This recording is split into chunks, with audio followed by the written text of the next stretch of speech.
नमस्कार, RN TV national में आपका स्वागत है और मैं हूं आपके साथ सुमन पाल। बुलेटिन की शुरुआत करते हैं बड़ी खबर के साथ, जहां पर भारत दौरे पर रहेंगे फ्रांस के राष्ट्रपति। बड़ी जानकारी सामने आ रही है। 17 से 19 फरवरी तक भारत दौरे पर रहेंगे फ्रांस के राष्ट्रपति और 3 दिवसीय भारत दौरे पर रहेंगे फ्रांस के राष्ट्रपति। पीएम मोदी के साथ करेंगे द्विपक्षीय वार्ता और रक्षा तकनीक, एआई और हिंद प्रशांत पर भी चर्चा। तो बड़ी जानकारी, जहां पर फ्रांस के दौरे पर रहेंगे राष्ट्रपति। आपको बता दें, 3 दिवसीय भारत दौरे पर रहेंगे और भारत दौरे पर ही फ्रांस के राष्ट्रपति रहने वाले हैं। 17 से 19 फरवरी तक ये दौरा खास माना जा रहा है। 3 दिवसीय भारत दौरे पर फ्रांस के राष्ट्रपति रहने वाले हैं। पीएम मोदी के साथ में करेंगे द्विपक्षीय वार्ता और इसके साथ ही आपको बता दें कि रक्षा तकनीक, एआई और हिंद प्रशांत पर चर्चा खास रहेगी।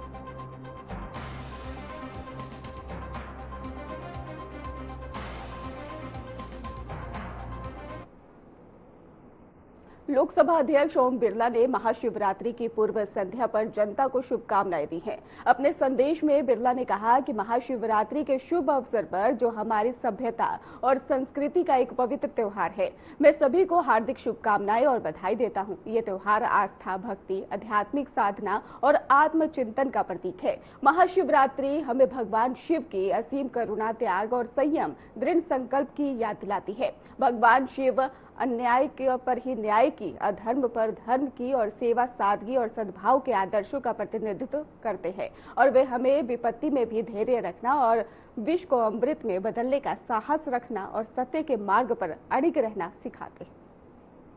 मेरे देशवासियों, हमारी सभ्यता संस्कृति के पावन पर महाशिवरात्रि पर आप सबको हार्दिक शुभकामनाएं, बधाई। ये पर्व हमारी आस्था का पर्व है। ये पर्व साधना और आत्मचिंतन का पर्व भी है। महाशिवरात्रि का पर्व में भगवान शिव की अनंत करुणा, त्याग, संयम, संकल्प शक्ति हम सबको प्रेरणा देती है। भगवान शिव अन्याय पर न्याय की जीत, अधर्म पर धर्म की जीत और जीवन के अंदर विपरीत परिस्थितियों में भी धैर्य बनाकर रखना और विष को अमृत की तरह पीना, समाज के विष को पीकर और समाज को अमृत देना, ये स्वरूप निश्चित रूप से हमें सेवा की प्रेरणा देता है। इस अवसर पर भगवान भोलेनाथ की कृपा हम पर बनी रहे।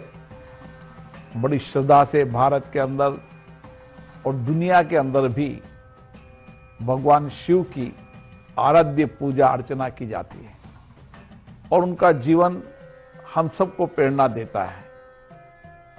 हर हर महादेव की कृपा सब पर बनी रहे, सबके जीवन में कुशलता रहे, सबका जीवन कुशल रहे और समाज के अंतिम व्यक्ति के जीवन बदलने के लिए त्याग, तप, समर्पण, सेवा हम सबके जीवन के अंदर हमेशा बनी रहे। पुनः आप सबको महाशिवरात्रि की बहुत बहुत शुभकामनाएं। हर हर महादेव। गुजरात में केंद्रीय गृह मंत्री ने डिजिटल क्रांति को लेकर बड़ा बयान दे दिया है। उन्होंने कहा कि प्रधानमंत्री की प्रेरणा से आज डिजिटल इंडिया का विस्तार केवल तकनीक तक सीमित नहीं है, बल्कि यह खाद्य और सार्वजनिक वितरण प्रणाली तक भी पहुंच चुका है। अमित शाह ने यह भी कहा कि प्रधानमंत्री मोदी के नेतृत्व में आज दुनिया के लगभग आधे डिजिटल ट्रांजैक्शन भारत में हो रहे हैं। उन्होंने इसे पिछले 11 से 12 वर्षों में ऐतिहासिक परिवर्तन बताया। शाह के मुताबिक डिजिटल इंडिया अब गरीबों को सस्ता अनाज उपलब्ध कराने की व्यवस्था को और ज्यादा पारदर्शी और प्रभावी बना रहा है और इसके साथ ही उन्होंने कहा कि ये बदलाव केवल तकनीकी प्रगति नहीं, बल्कि गरीब कल्याण की दिशा में एक मजबूत कदम है, जिससे खाद्य सुरक्षा प्रणाली में पारदर्शिता और दक्षता बढ़ी है। इंडिया का एक्सटेंशन एक प्रकार से नरेंद्र मोदी जी की प्रेरणा से खाद्य और आपूर्ति की व्यवस्था तक पहुंच रहा है। मित्रों, डिजिटल इंडिया जब मैं शब्द प्रयोग करता हूं और 11 साल पीछे देखकर मुड़कर देखते हैं तो इस देश में हम कल्पना नहीं कर सकते। आज तो 60 करोड़ लोग ऐसे थे जिनके परिवार में एक भी बैंक अकाउंट नहीं था। आप कल्पना कर सकते हैं, 60 करोड़ लोग ऐसे थे जिनके घर में, पूरे परिवार में एक भी बैंक अकाउंट नहीं था। और आज यही भारत 11-12 सालों के बाद नरेंद्र मोदी जी के नेतृत्व में दुनिया के आधे डिजिटल ट्रांजैक्शन भारत में हो रहे हैं। इसका मतलब है दुनिया में 2 डिजिटल ट्रांजैक्शन होते हैं तो उसमें से एक भारत में होता है। एक और पूरी दुनिया के ट्रांजैक्शन और एक और भारत के ट्रांजैक्शन। ये परिवर्तन केवल 11-12 साल के अंतराल के अंदर आया है और आज वही डिजिटल इंडिया गरीबों को सस्ता अनाज देने के क्षेत्र में पदार्पण कर रहा है। मैं प्रहलाद जोशी जी को बहुत बहुत बधाई देना चाहता हूं, क्योंकि मुझे मालूम है कि काम कितना कठिन था, मगर reserve bank of India, food corporation of India, सारी राज्य सरकारें, भारत सरकार के मैती डिपार्टमेंट के साथ, इस सभी के साथ संकलन कर एक leak proof system Prahlad ji के नेतृत्व में मोदी जी के माध्यम से आज देश को लोकार्पित किया जा रहा है। मैं मानता हूं कि यह पद्धति से गरीबों को राशन देने का जो हमारी पद्धति है खाद्य और आपूर्ति मंत्रालय का, उसमें से संपूर्ण रूप से भ्रष्टाचार का उन्मूलन हो जाएगा और पारदर्शी तरीके से गरीबों को अनाज मिलने की शुरुआत होगी। मध्य प्रदेश में महाशिवरात्रि 2026 के पावन अवसर पर केंद्रीय मंत्री शिवराज सिंह चौहान ने श्री बड़वाले महादेव मंदिर में विधिवत पूजा अर्चना कर भगवान शिव का आशीर्वाद लिया। इस दौरान ही उन्होंने प्रदेश और देश के सुख, समृद्धि और शांति, निरंतर विकास की कामना की। महाशिवरात्रि के इस विशेष अवसर पर शिवराज सिंह चौहान ने श्रद्धालुओं को पर्व की शुभकामनाएं देते हुए कहा कि भगवान भोलेनाथ की कृपा से समाज में सद्भाव और समृद्धि, सकारात्मक ऊर्जा का संचार हो रहा है। उन्होंने कहा कि पर्व आत्मचिंतन, भक्ति और सेवा भाव का संदेश देता है।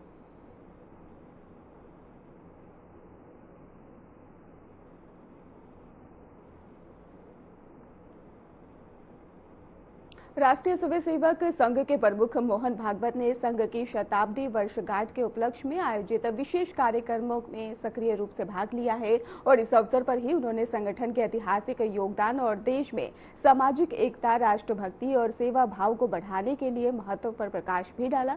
और मोहन भागवत ने कहा कि संघ का उद्देश्य केवल संगठनात्मक गतिविधियों तक सीमित नहीं है, बल्कि ये देशवासियों में समाज सेवा, सामूहिक चेतना और राष्ट्रीय जिम्मेदारी के मूल्य को भी बढ़ावा देता है। शताब्दी वर्षगांठ के समारोह में देश भर से स्वयंसेवकों ने हिस्सा लिया और विधिवत ही सामाजिक संस्कृति और राष्ट्रभक्ति आधारित कार्यक्रमों का भी आयोजन किया गया।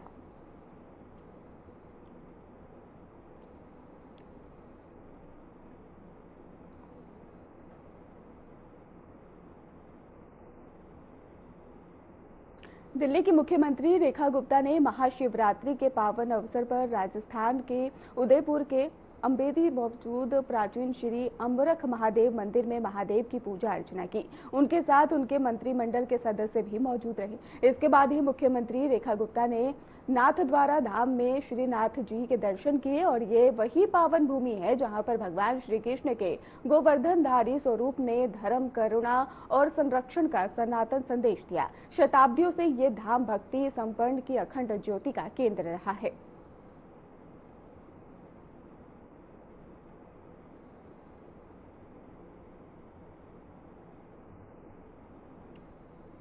उत्तर प्रदेश के पावन नगरी गोरखपुर में 1120 वर्ग किलोमीटर भूमि पर 2.47 करोड़ की लागत से निर्मित 2 मंजिला कल्याण मंडपम का उद्घाटन किया गया और इस अवसर पर राप्ती नगर विस्तार स्पोर्ट्स सिटी आवासीय योजना के अंतर्गत में यहां पर ईडब्ल्यूएस और एलआईजी श्रेणी के आवंटियों को प्रमाण पत्र भी वितरित किए गए। उद्घाटन समारोह में मुख्यमंत्री योगी आदित्यनाथ ने कहा कि इस कल्याण मंडपम का निर्माण गोरखपुर विकास प्राधिकरण द्वारा किया गया है। इसमें 2 करोड़ विधायक निधि और 46 लाख रुपए विकास प्राधिकरण निधि से लगे हुए हैं। मुख्यमंत्री ने कहा कि मंडपम न केवल आवासीय योजना के लाभार्थियों के लिए सुविधाजनक है, बल्कि स्थानीय सामाजिक और सांस्कृतिक कार्यक्रमों के आयोजन का भी केंद्र भी बनेगा।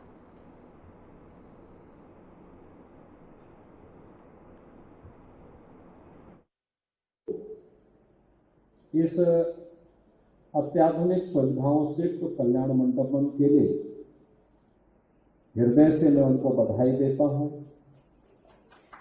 नाम के अनुरूप इसका बेहतर उपयोग यहां के लोग कर पाएंगे, इसकी मैं अपनी शुभकामनाएं भी आप सबको देता हूं। जैसा कि यहां पे बताया, महापौर जी ने अपने प्रारंभिक उद्बोधन में 2 करोड़ 46 लाख रुपए की लागत से यह कल्याण मंडपम बना है और गोरखपुर विकास प्राधिकरण ने इसको बनाया है, जिसमें 2 करोड़ रुपए मैंने विधायक निधि से दिया है और 46 लाख रुपए विकास प्राधिकरण की निधि से इसमें लगा है।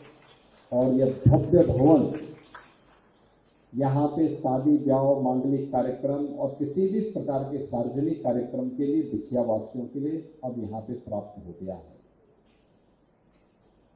एक user charge, minimum user charge पे यहां पर सुविधाओं से युक्त यह कल्याण मंडपम यहां के नागरिकों को प्राप्त होगा।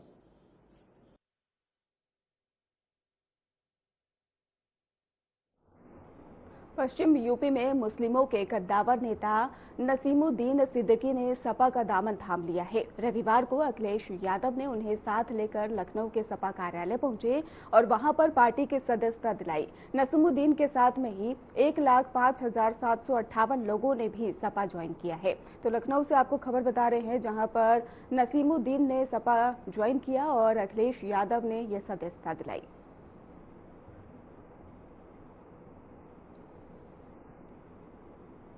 समाजवादी पार्टी के प्रमुख अखिलेश यादव ने हाल ही में लखनऊ में मीडिया से बातचीत में उत्तर प्रदेश की राजनीति हालात और नोटबंदी के मुद्दे पर तीखी प्रतिक्रिया दी। उन्होंने कहा कि अब खराब हवा को लेकर चर्चा शुरू हो गई है। लखनऊ के लोग कहते हैं कि दिल्ली की हवा खराब है, सच्चाई तो ये है कि दोनों जगहों की हवा खराब है। अखिलेश यादव ने स्पष्ट किया है कि उत्तर प्रदेश देश की राजनीति में निर्णायक भूमिका निभाता है और नोटबंदी केवल भ्रष्टाचार को खत्म करने के लिए नहीं, बल्कि आगामी उत्तर प्रदेश चुनाव के मद्देनजर लागू की गई थी। उन्होंने इस मौके पर ही केंद्र सरकार की नीतियों और उनके प्रभाव पर भी सवाल उठाए।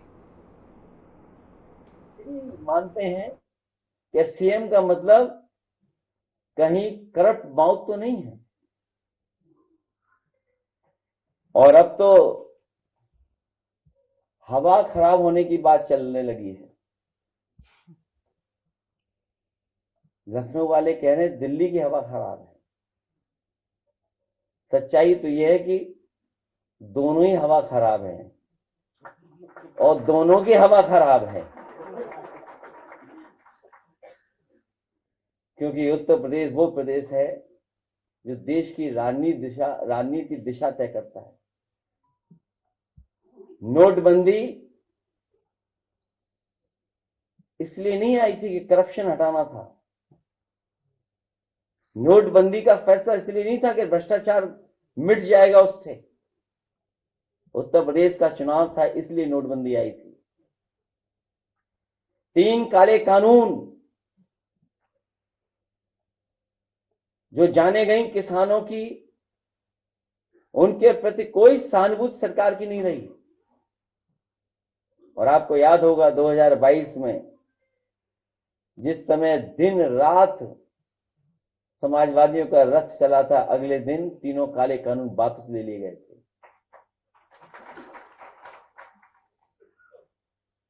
ठीक कहा हमारे नसीमुद्दीन सिद्दीकी साहब ने कि हम लोगों के कामों की नकल कर रहे हैं लोग। कभी हम लोगों ने 10 साल पहले एक्सप्रेस वे पर हवाई जहाज उतारे थे। एक्सप्रेस वे ऐसे बनाए थे कि हमारे डिफेंस के भी मदद में काम आ जाएं। वो इंफ्रास्ट्रक्चर बनाने का काम किया था और उसका परिणाम यह हुआ कि देश आज उसी विजन पे चल रहा है। हम समाजवादियों की उपलब्धि सबसे बड़ी यह है कि हम लोगों ने देश को विजन दिया कि एक्सप्रेस वे कैसे बनते हैं और एक्सप्रेस वे का इंफ्रास्ट्रक्चर हमारे डिफेंस के कैसे काम आ सकता है। ये काम अधूरा रह गया, अभी पूरा नहीं हुआ, क्योंकि इसके किनारे केवल शहरों को जोड़ने का काम नहीं हो रहा था, गांव के जोड़ने का तो था ही काम, लेकिन इसके किनारे मंडियां बन जाती हैं, इसके किनारे हमारे गांव अर्थव्यवस्था को बढ़ाने के लिए व्यवस्था बन जाती। उस दिशा में हम लोग ले जाना चाहते हैं। हमें खुशी है इस बात की कि बहुजन समाज के लोग न केवल भारत में हैं बल्कि दुनिया के दूसरे हिस्से में भी बैठे हैं।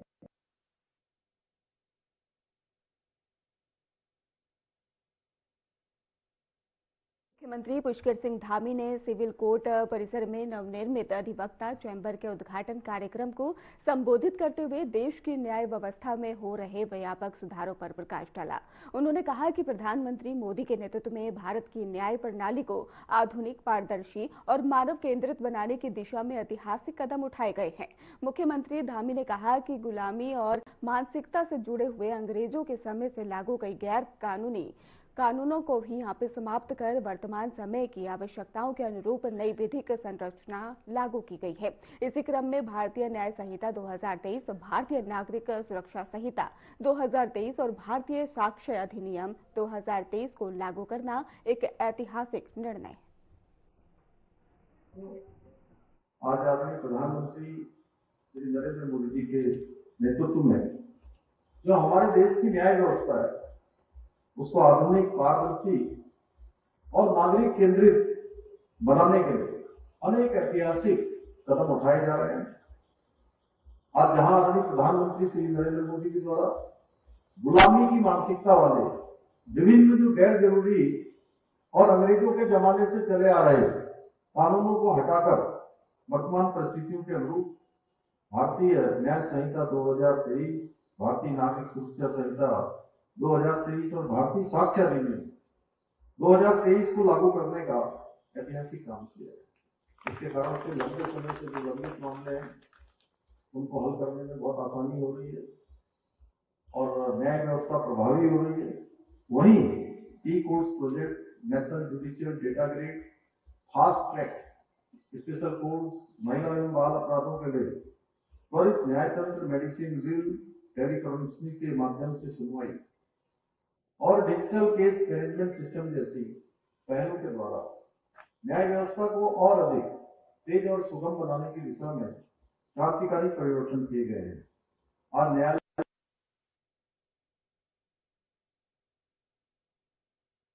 हरियाणा के मुख्यमंत्री नायब सिंह सैनी ने महाशिवरात्रि के पावन अवसर पर नूंह में मौजूद नल्हेश्वर मंदिर में भगवान शिव का विधिवत जल अभिषेक किया और इस दौरान ही उन्होंने प्रदेश और देश की सुख समृद्धि और शांति की कामना की। हरियाणा के मुख्यमंत्री नायब सिंह सैनी ने महाशिवरात्रि के पावन अवसर पर प्रदेशवासियों को शुभकामनाएं देते हुए भगवान महादेव से सभी के मंगल और समृद्धि की कामना की है। उन्होंने कहा है कि महादेव से प्रार्थना करते हैं कि प्रदेश और देश निरंतर विकास की नई ऊंचाइयों को छुए और मुख्यमंत्री सैनी ने अपने संदेश में यह भी कहा कि प्रधानमंत्री नरेंद्र मोदी का जो विकसित भारत का संकल्प है उसे साकार करने के लिए सभी को एकजुट होकर कार्य करना चाहिए। उन्होंने कहा कि सामूहिक प्रयास और एकता से ही प्रदेश और राष्ट्र को प्रगति के मार्ग पर आगे बढ़ाया जा सकता है।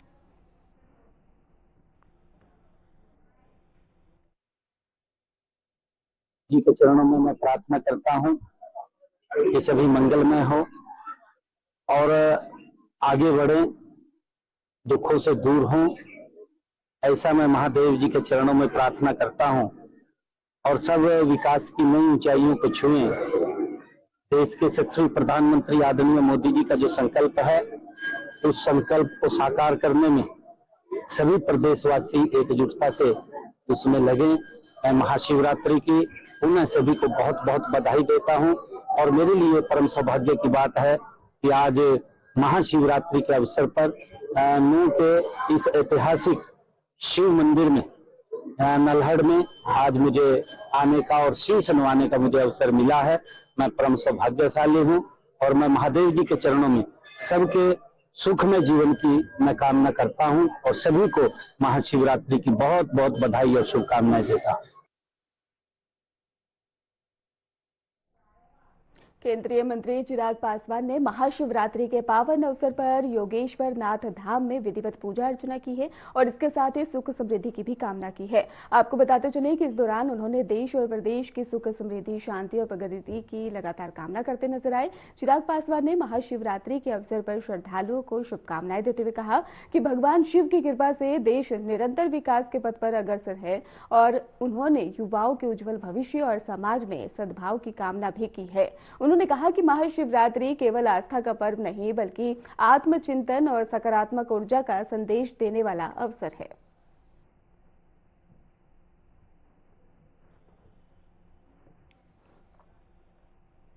बिहार के हाजीपुर में महाशिवरात्रि के अवसर पर निकलने वाली पारंपरिक शिव बारात एक बार फिर से भव्यता के साथ संपन्न हुई। सैकड़ों झांकियां, ढोल नगाड़ों की गूंज, उड़ता गुलाल और लाखों श्रद्धालुओं की भीड़ के बीच में इस बारात का मुख्य आकर्षण रहे केंद्रीय गृह राज्य मंत्री नित्यानंद राय, जो कि वर्षों की परंपरा निभाते हुए शिव जी के गाड़ीवान बने और नजर आए। और यहीं पर हाजीपुर की पहचान बन चुकी इस ऐतिहासिक शिव बारात की शुरुआत प्रसिद्ध बाबा पाला यहीं पर उनकी शुरुआत हुई और जिससे कि 4 किलोमीटर ही यहां पर बताया गया कि ये कई किलोमीटर तक लंबी यात्रा रही है और बारात में ही 7 से 8 घंटे का समय लगा है। रास्ते भर श्रद्धालुओं का जनसैलाब उमड़ा रहा और जहां पर वैशाली ही नहीं, आसपास के कई जिलों में ही लाखों की संख्या में लोग इस अद्भुत नजारे के साक्षी बनते नजर आए।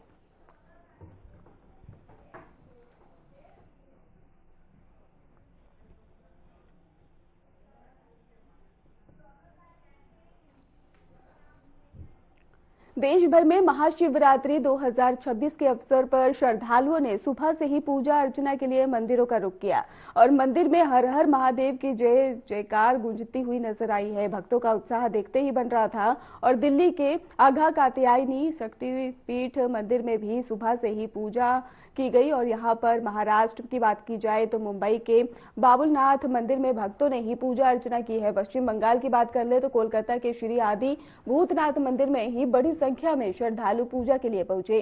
राजस्थान के जयपुर में भी झारखंड महादेव मंदिर में भक्तों ने आरती और पूजा की है। उत्तर प्रदेश गोरखपुर के झारखंडी महादेव मंदिर में भक्तों की भारी भीड़ देखने को मिली। जम्मू कश्मीर की बात कर ले तो यहाँ पे भी रिहायशी के आप शंभू महादेव मंदिर में ही आरती का आयोजन किया गया। झारखंड बाबा वेदनाथ मंदिर के मुख्य शिखर पर मोर मुकुट बांधने की प्राचीन परंपरा निभाई गई, जो कि भगवान शिव के विशेष श्रृंगार का प्रतीक है। मध्य प्रदेश के उज्जैन के महाकाल मंदिर में सुबह से ही भक्तों की लंबी कतारें लगी हैं। बिहार के गया में भी ऐतिहासिक विष्णुपद मंदिर में पूजा अर्चना की गई। देश भर में महाशिवरात्रि के इस पावन अवसर पर मंदिरों में आस्था और भक्ति का माहौल देखने को मिला और जहां पर श्रद्धालु भगवान शिव से आशीर्वाद प्राप्त करते हुए नजर आए हैं और अपनी मनोकामना पूर्ण करते हुए नजर आए हैं। तो लगातार हम आपको तस्वीरें दिखा रहे हैं अलग अलग जगह से, जहां पर शिव भक्ति में श्रद्धालु यहां पर दिखाई दिए।